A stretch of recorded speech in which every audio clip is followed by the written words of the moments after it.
Hello and good Sunday morning. I hope you are having some fun. It's been a couple of weeks since we wrapped up the 2000 Rewind. Last week, I did a couple of essentials flashback for the holiday weekend, looking at Goonies and Jaws, both of which are celebrating big anniversaries this year. But now I am back with a rewind, moving 5 years back to 1995. That's right. We're going to be looking at films that debuted in 1995 that I know I don't want to believe it, are turning 30 years old here in 2025. And today we are starting off with a banger, a personal favorite, and that is Die Hard with a Vengeance. This was the third entry into the franchise.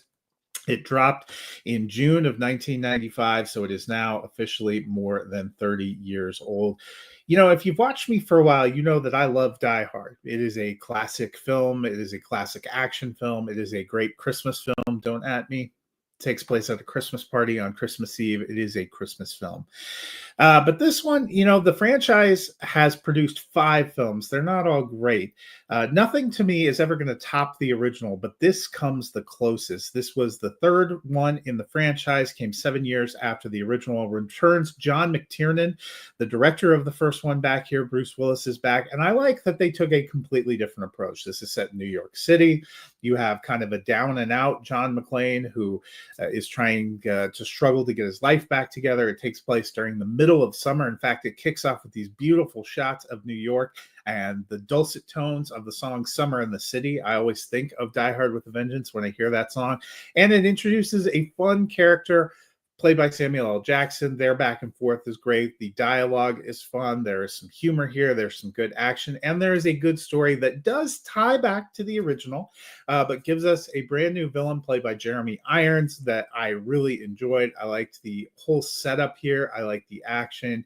This is a really fun movie. Even if it was apart from the Die Hard franchise, I think it would be a fun summer action movie.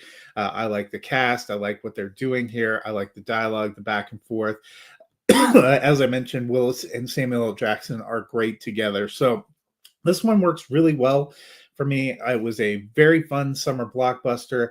It is not quite on the level of the original Die Hard for me in terms of iconic, but there are a lot of fun moments. There are a lot of things that I still quote out of this movie too.